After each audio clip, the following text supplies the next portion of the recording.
Bonjour et bienvenue.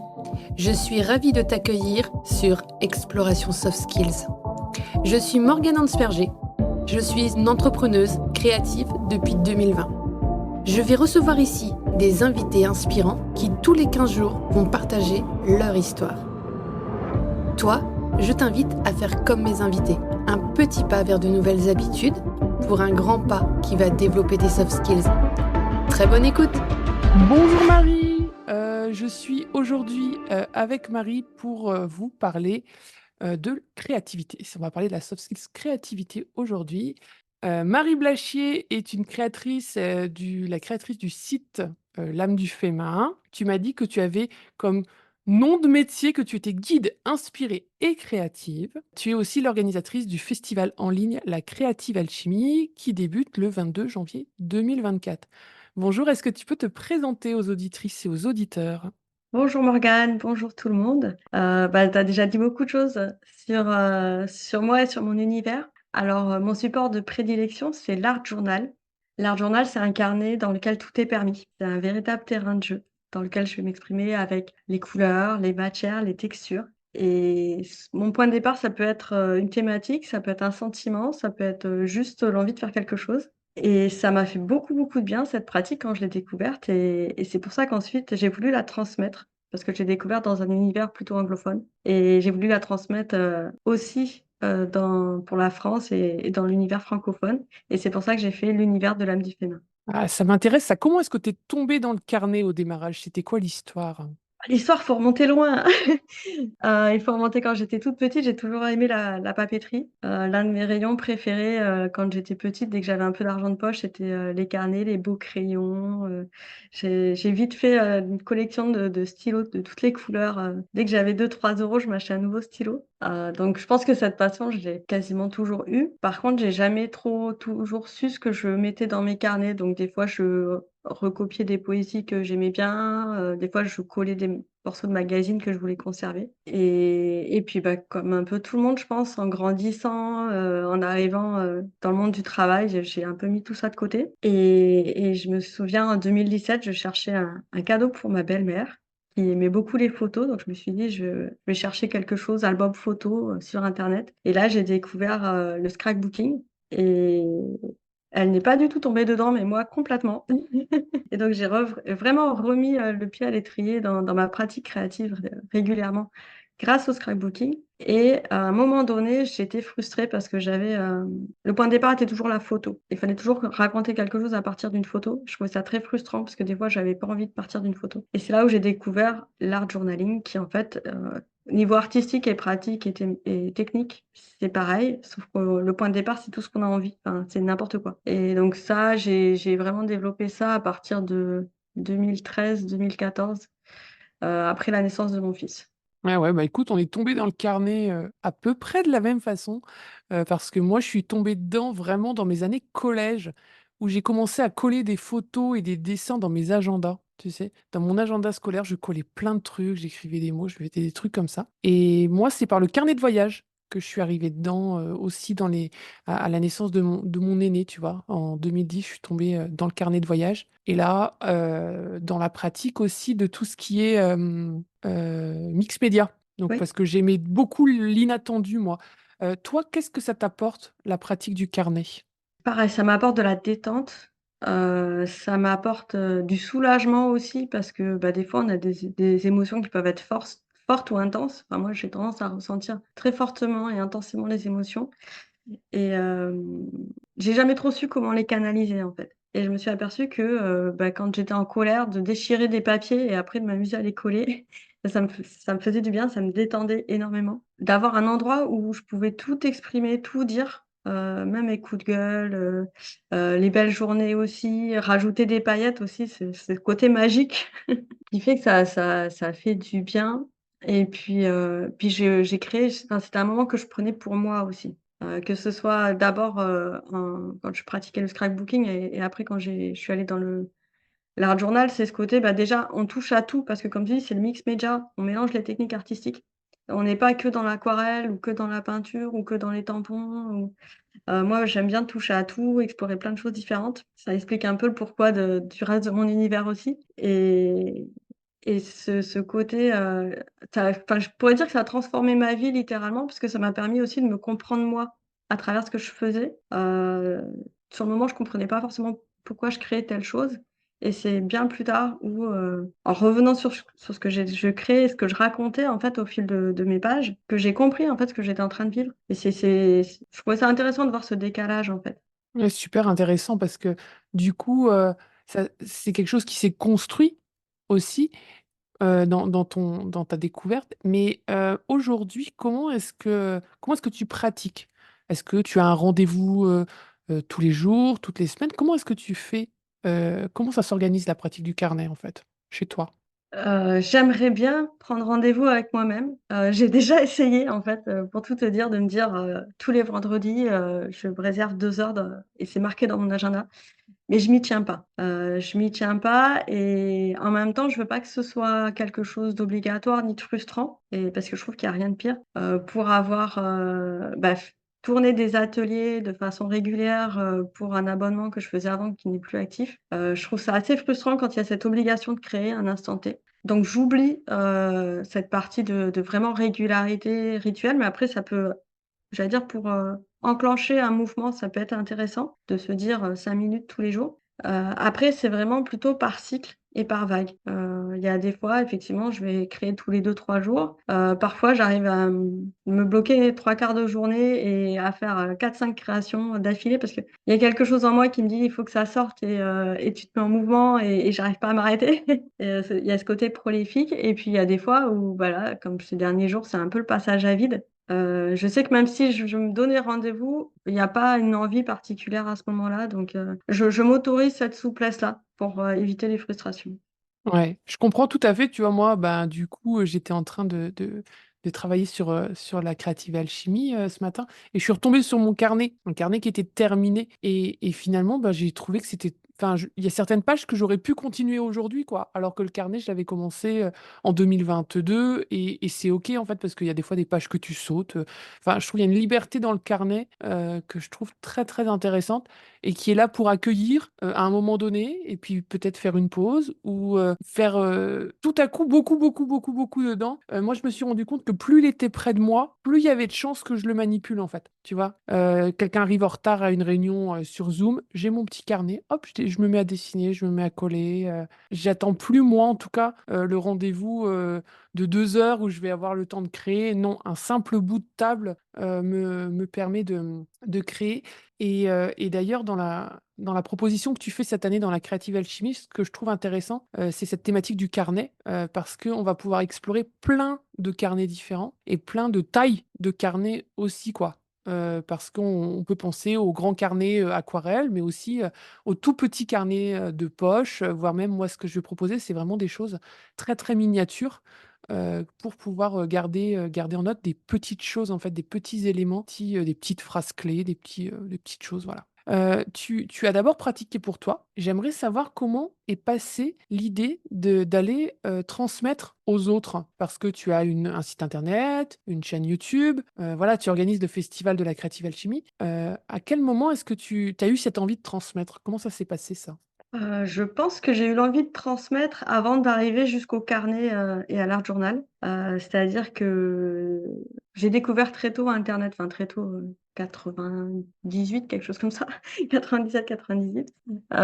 Et dans notre famille, on avait cette curiosité-là, d'avoir cette fenêtre ouverte sur le monde, et donc quand étaient arrivés les 1ers blogs qui étaient, enfin accessibles à tous, où on pouvait échanger, se présenter, moi j'avais déjà, créé comme ça un univers, mais qui parlait de tout et de rien, et donc je pense que j'ai toujours eu cette envie de partager mon expérience avec les autres.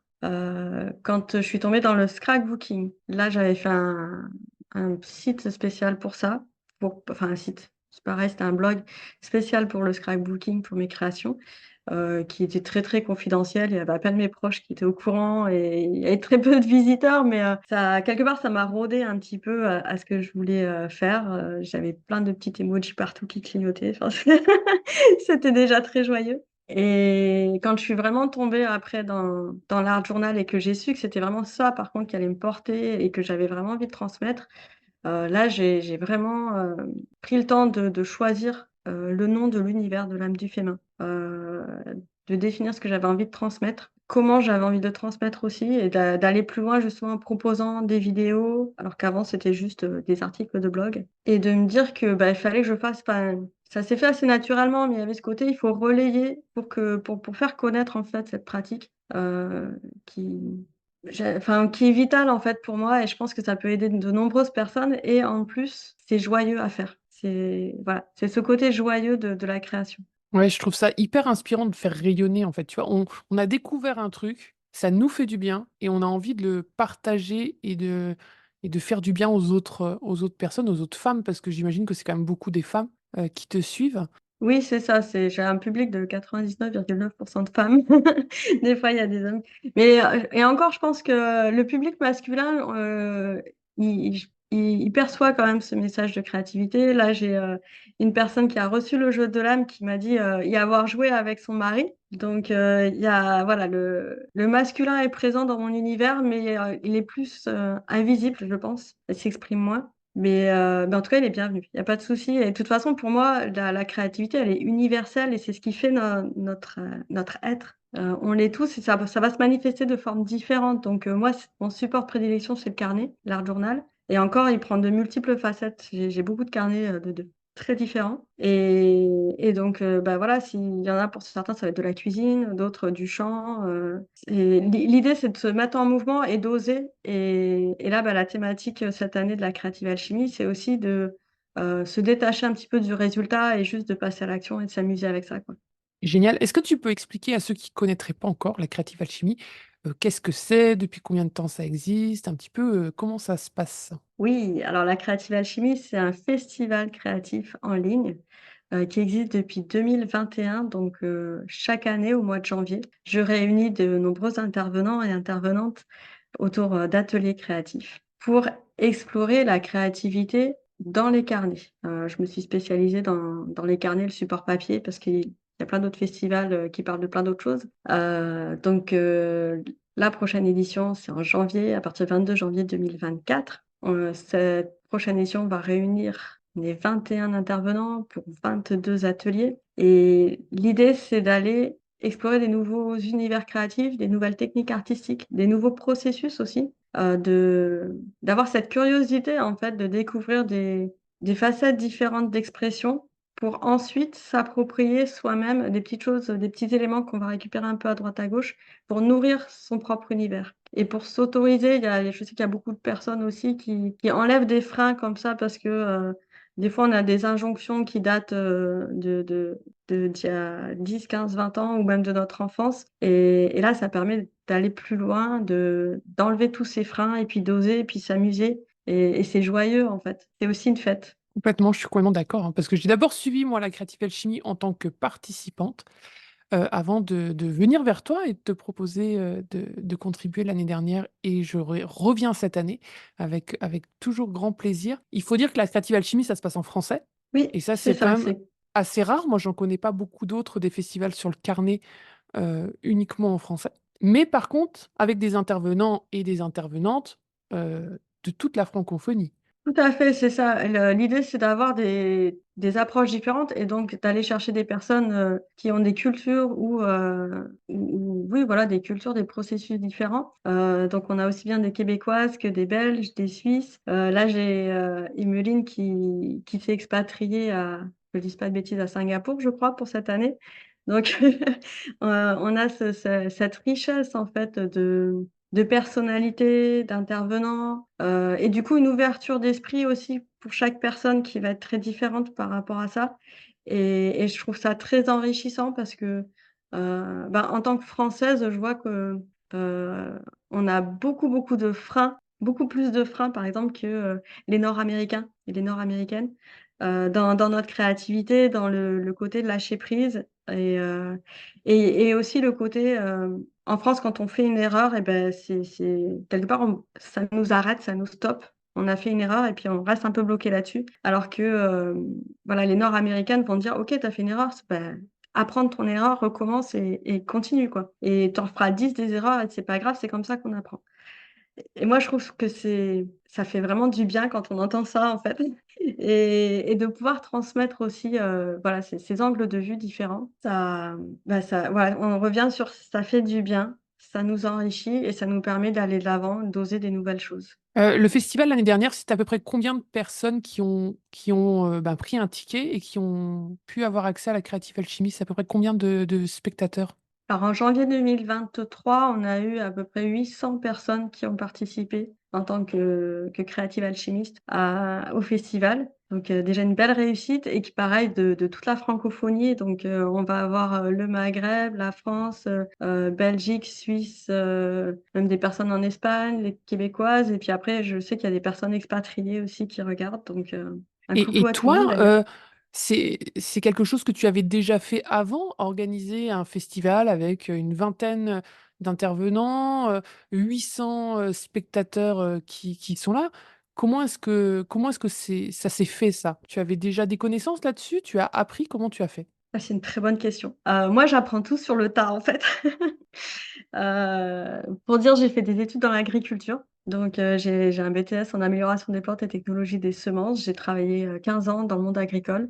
Du jour au lendemain, voilà, tout ce qui est blogging et cetera, j'ai appris, en cherchant sur internet, en m'informant par moi-même et ça a été la même logique, en fait, avec, le festival en ligne. C'est qu'en de mémoire, en 2010 non, 2020, j'ai été invitée par quelqu'un d'autre à un festival, plus largement sur l'organisation et le bullet journal. Donc j'étais intervenue sur, rajouter un petit peu de créativité, une touche artistique dans son bullet journal et donc en observant, ce festival, je dis: «Bah, pourquoi je ne ferais pas moi un festival, mais que sur, pas que sur l'art journal, mais toute la palette des carnets créatifs qui existent». Donc le bullet journal, le journal intime, on va coller des choses dedans, le carnet de voyage, des choses comme ça.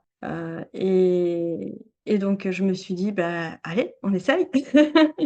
À chaque fois, c'est un sacré challenge quand même, parce que là, j'étais partie de zéro. En 2021, il y avait que 11 intervenants dont je faisais partie et puis, après, bah, ça a fait boule de neige, les gens ont aimé, voilà, ma communauté, ça a vraiment adhéré et j'ai hésité à en faire un deuxième parce que ça m'avait demandé beaucoup de travail et après, bah, c'est le challenge où je me suis dit: «Allez, on va trouver des nouvelles personnes» et des personnes sont venues à moi comme toi, tu es venu à moi, pour proposer quelque chose, à la communauté et moi, je m'éclate à faire ça, c'est hyper enrichissant. Alors c'est vrai qu'après ça demande, beaucoup de logistique et maintenant, je me fais aider par Maud, qui collabore avec moi, qui m'aide à justement gérer tout ce flux d'informations, qui vient des intervenants et qui vient aussi des festivaliers. Mais c'est à chaque fois, c'est une aventure fantastique et chaque année, c'est une nouvelle aventure puisqu'il y a un nouvel aspect qui vient remobiliser tout ça donc c'est très enrichissant pour moi et je pense, j'espère, très enrichissant aussi pour les festivaliers et les intervenantes aussi.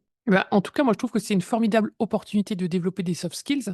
Parce que là, moi, je vois la soft skills modélisation. Tu as regardé comment faisaient les autres, tu as pris ce qui te convenait à toi, et après, tu as testé quoi? Test, learn, j'essaye, je vois, je réadapte. Et aujourd'hui, on arrive à un festival ben voilà, qui va dépasser, j'espère, les 1000 visiteurs, les 1000 voyageurs dans le carnet. Donc, je trouve ça extrêmement inspirant.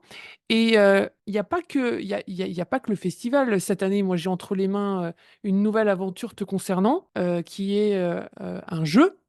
Donc tu sors de l'écran, Marie, maintenant, ça y est, on on ne t'a plus uniquement, sur YouTube, tu as sorti un jeu de cartes. Alors, qu'est-ce que c'est ce jeu de cartes? Ce jeu de cartes, c'est donc le jeu de l'âme, qui est né d'un long processus en fait, mais comme tu dis, c'est un de mes processus de création, j'en ai plusieurs, mais un de mes processus de création effectivement, c'est le côté un peu, tester, voir ce qui fonctionne et réajuster au fur et à mesure et le jeu de l'âme, c'est vraiment aussi, ce processus-là qui s'est appliqué. C'est-à-dire que, moi dans ma communauté, j'aime beaucoup faire des challenges, des propositions de challenge et l'un de ces challenges, c'est ce que j'appelle les dictées de pages où pendant 7 jours, je propose, une consigne à ma communauté une consigne par jour et les personnes, en fait, appliquent cette consigne sur une page de leur art journal, l'une sur l'autre, en fait. Et au bout de 7 jours, ça leur fait une création dans leur carnet. L'avantage, c'est que c'est un processus assez intuitif parce que bah, on ne sait pas trop ce qui va ressortir, on se laisse aller, il y a un lâcher-prise par rapport à ça. Il n'y a pas d'attente de résultat parce qu'on ne sait pas où on va. Et ma communauté, en fait, m'en demandait très régulièrement. Donc, à un moment donné, j'arrivais à en faire, je crois, il y a certaines années, c'était tous les 2 mois, je faisais cette dictée, cette proposition sur une semaine.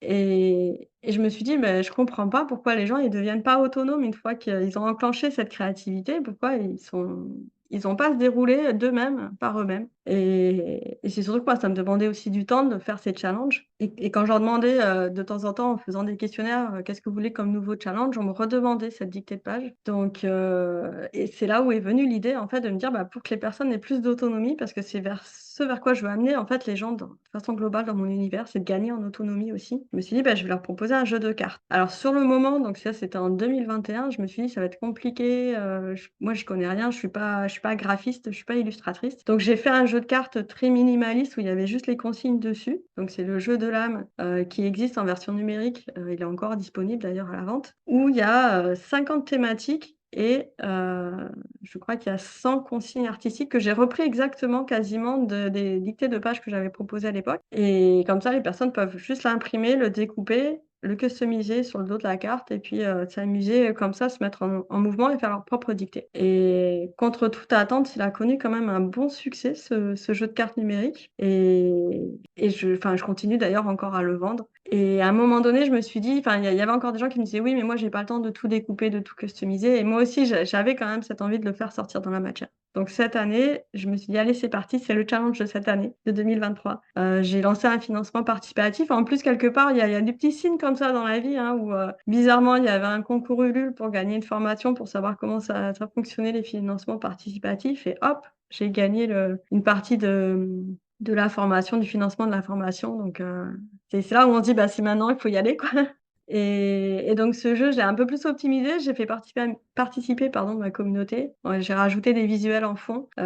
J'ai simplifié les consignes sur les cartes pour pouvoir après les combiner et voilà, le jeu est sorti cet automne. Donc il est disponible aussi dans la boutique en format carte à jouer cette fois-ci et là, c'est aussi bien un travail, de collaboration avec ma communauté et comment dire? De maturation, en fait. Il y a vraiment eu de la maturation puisque, bah, quasiment 3 ans sur l'idée et la mise en matière. Trop bien. Et là, on se retrouve donc avec je sais même pas combien de cartes, c'est énorme cette petite boîte-là, hein. Tu as combien des cartes, là-dedans? 118. 118 cartes et puis ce que je trouve chouette, c'est qu'elles sont toutes enfin, elles sont petites, elles ont pas un format carte à jouer, c'est un format un peu particulier et dessus, j'ai une consigne et une illustration. Alors, est-ce qu'on proposerait pas, aux auditeurs d'essayer, peut-être, quelque chose, avec le jeu? Ah bah, tout à fait, oui. Tu peux, Que alors moi, ce que je te propose peut-être, c'est de faire une combo, soit une carte, eau et une carte action ou une Ah oui, carte parce terre et qu'elles une attends, carte elles action. ont des couleurs au dos. Alors oui, on a la terre, l'eau, le feu et l'éther. C'est quoi l'éther? L'éther, c'est tout ce qui est attrait, en fait, aux thématiques, qu'on va pas toucher donc ça donne une thématique, pour commencer, une création. OK, trop bien. Alors donc je prends une carte feu, c'est ça? Voilà, donc les cartes Ah bah feu, c'est les cartes écoute, action. une carte feu, j'ai tiré la carte déchirée. Alors qu'est-ce qu'il faut qu'on déchire? On déchire, un magazine? On déchire quoi? Ah bah, tu sors une carte terre pour savoir ce que tu vas déchirer, donc les cartes terre, c'est tout ce qui est matière, juste. Eh bien, nous avons une matière douce. Voilà et donc là, ça donne une combo en point de départ pour commencer une création, qu'elle soit sur le papier. J'ai même des gens qui l'utilisent pour faire de l'art plastique, avec des objets en 3D. Donc OK. amusez-vous à découper une matière douce et les consignes en fait, du jeu de l'âme, la philosophie que je veux transmettre, c'est qu'on ne peut pas mal faire. Il n'y a pas d'erreur possible, il n'y a pas de mauvaise façon d'interpréter la consigne. On n'est pas sur une dictée de troisième. Vous allez pas avoir une mauvaise note. Il y a pas de souci, vous l'interprétez comme vous voulez, comme vous l'entendez. Ah, c'est trop bien et après on peut même la mettre dans son carnet ou finalement juste l'expérimenter et ne rien en faire, en fait. C'est vraiment une invitation, en fait, à tester quelque chose. Un début, ça vous empêche pas, si vous avez plus envie de déchirer votre matière douce, de vous mettre à peindre ou à écrire ou à dessiner, hein. c'est un point de départ. Parce que moi, je crois vraiment que de la contrainte naît la créativité aussi. Que le fait d'avoir, un petit, angle, permet après de lâcher tout et de libérer le cerveau, en fait, vraiment. D'avoir une contrainte, ça peut vraiment vous aider, que ce soit en écriture ou en créativité plastique, hein. J'allais même dire jusqu'à ouvrir cette contrainte dans le reste de notre vie. Je te rejoins tout à fait sur cette idée. Quand on n'a pas de contrainte, en fait, on ne bouge pas, on ne se met pas en avant, que ce soit dans une activité artistique ou que ce soit dans notre vie. Je veux dire, si on n'a pas faim, on va pas bouger de notre canapé pour aller manger. Si on n'a pas sommeil, on ne va pas dormir et donc de la contrainte va naître une action, en fait et de s'offrir, en fait, de s'offrir des contraintes, ça va nous permettre de nous mettre en action et en plus de les choisir, bah, c'est encore mieux, quoi. Ah ouais, c'est trop bien et on a déjà proposé un petit tirage, du jeu de l'âme. Est-ce que tu avais une petite proposition, pour les personnes qui voudraient stimuler la soft skills créativité de manière, générale, qu'ils aient incarné ou qu'ils en aient pas?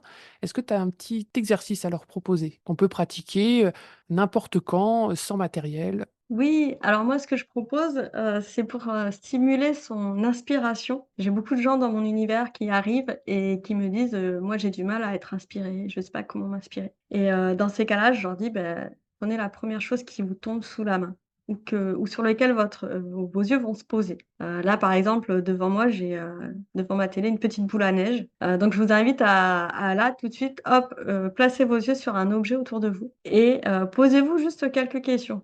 Qu'est-ce que m'évoque cette boule à neige? Alors, vous pouvez partir sur le côté sentimental, sur le côté, juste l'histoire de cette boule à neige, sur juste les couleurs aussi. Quelles couleurs? Est-ce que j'aime bien ces couleurs? Est-ce que, à quoi ça me fait penser? Et en fait, de dérouler comme ça tout ce petit fil de pensée et puis à un moment donné, peut-être que vous allez totalement partir de la boule à neige et de vous rappeler juste du magasin et que vous allez oublier de faire les courses. Mais c'est une façon, en fait, de stimuler son inspiration parce que, bah, à un moment donné, quand vous allez vous retrouver sur une page blanche ou sur ce moment de vide où vous allez vous dire: «Bon, bah, qu'est-ce que je fais maintenant?» de se rattacher, en fait, à juste nos yeux sur un élément autour de nous. À un moment donné dans notre, réflexion consciente, on va trouver un élément pour se mettre en avant et puis on va enfin, c'est un espace qu'on s'offre pour avoir des idées qui naissent et moi je trouve ça merveilleux donc vous et ça c'est quelque chose qu'on peut faire partout. On peut le faire, en attendant, à la caisse du magasin, on peut le faire aussi en jeu avec quelqu'un d'autre. Moi quand j'étais petite avec mon frère,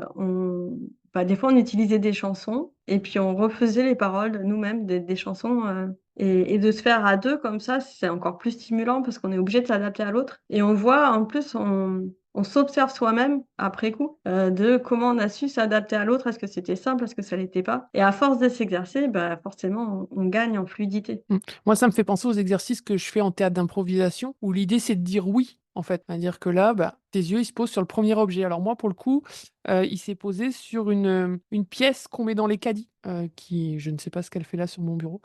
Mais je me dis: «Ben, qu'est-ce que je pourrais, imaginer avec cette pièce?» Et là, tu vois, j'ai vraiment envie d'ouvrir mon carnet et de m'en servir, comme d'un petit compas pour faire des ronds ou de me dire, «Est-ce que je peux peut-être, la faire tourner ou lui faire raconter une histoire?» quoi. Tout de suite, mon imagination, elle part, quoi. Donc vraiment merci pour cette petite proposition que je pense on peut adapter là, tout de suite, aux gens qui sont en train d'écouter, voilà, vous êtes en voiture, vous voyez passer, un cheval, sur la route. «Ah, qu'est-ce que ce cheval? Tiens, si vous racontez une histoire» ou «Oh, le nuage, il a telle forme». Ah, j'adore, super. C'est ça, les nuages pour ça, c'est une source énorme d'inspiration et on s'autorise quand on est enfant, mais on s'autorise moins quand on est adulte donc moi l'idée c'est qu'il y a pas d'âge pour ça. Complètement, complètement d'accord avec toi et c'est vrai que quand des fois on est un peu, en manque, d'inspiration, en manque de on a envie de stimuler notre créativité, ben, des fois, se dire, «Qu'est-ce que ferait l'enfant?» Et ben, là, tout de suite, on a d'autres propositions. Moi, ça m'est arrivé, il pleuvait, j'étais avec mon parapluie et puis tout à coup, je me suis dit: «Mais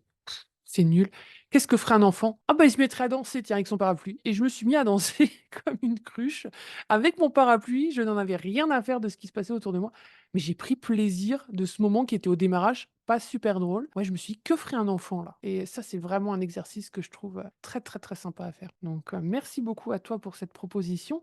Où est-ce que les gens, ils peuvent déjà te retrouver et en savoir plus sur le festival, prendre leur ticket? Qu'est-ce qu'ils peuvent faire? Alors, bah, déjà s'ils veulent commencer, l'art journaling, vous allez sur mon site, www.lamedufemain.com.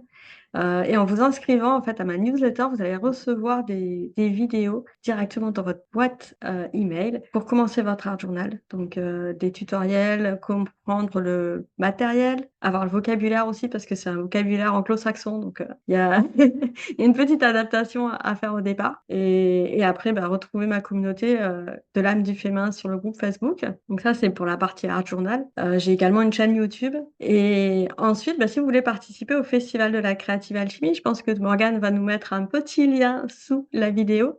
Donc là, c'est sur le site de la creativealchimie.fr. C'est un site dédié au festival complètement. Donc vous allez pouvoir retrouver, les 4 éditions, donc 3 éditions déjà, réalisées et la 4e qui a ouvert sa billetterie pour le 22 janvier 2024 et sur lequel, en fait, va se dérouler l'intégralité du festival. Donc, vous avez accès, une fois que vous êtes inscrit, dans un espace avec, la présentation de tous les intervenants et intervenantes, avec, plein de bonus. Les vidéos seront accessibles qu'à partir du 22 janvier, mais après vous les gardez à vie. Donc, des fois, on se dit: «Ça fait beaucoup 22, ateliers» et là, vous avez plus d'1 an pour les faire, donc, vous inquiétez pas et il y a un espace forum aussi, puis, il va y avoir encore plein de surprises. Donc moi, j'ai hâte de vous y retrouver avec Morgane. Complètement.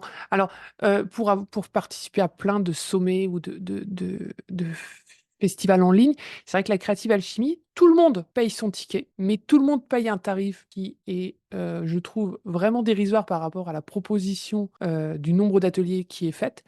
Et du coup, tout le monde a accès aux vidéos, à vie, enfin jusqu'à ce qu'il y ait plus de vidéos en ligne, quoi, hein. Franchement, vous aurez largement le temps de faire, toutes les propositions qui sont faites, plus les bonus de toutes les intervenants, voilà donc franchement, et ceux qui seraient éventuellement pressés de créer, bah, peuvent acheter les éditions précédentes et ça, c'est vraiment, top aussi parce que ça permet, de nourrir, d'autres thématiques parce que chaque festival avait un petit peu son thème, donc si vous voulez, vous inspirer du thème de l'année dernière qui était la spiritualité, si je me souviens bien, ben voilà, vous pouvez acheter, les éditions précédentes, également, c'est possible. Est-ce que tu as un petit mot de la fin pour, les auditrices et les auditeurs, qui nous écoutent?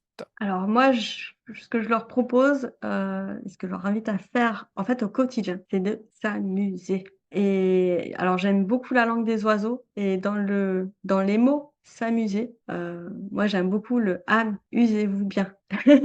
C'est trop Voilà, on bien, est là j'adore! on est là pour s'user et il faut y aller à son rythme. On a tous des rythmes de vie différents. Il faut se respecter, mais allez-y quoi, on est là pour ça. Ouais, j'adhère à fond. Merci beaucoup Marie, à très, très bientôt pour un nouvel épisode. Belle journée, au revoir. Merci Morgane, belle journée à vous tous, au revoir. Je te remercie d'avoir écouté cet épisode. On se retrouve dans 15 jours. Si cet épisode t'a plu, je serai ravie de lire ton commentaire et de voir ton like. Toi aussi, tu peux faire rayonner les soft skills en partageant cet épisode. Et pour continuer à les explorer, tu peux t'abonner à cette chaîne ou me retrouver sur tous mes réseaux sociaux sous le nom Morgane Ansperger ou Morgane Facilitation. Je te souhaite une très belle journée. À très vite!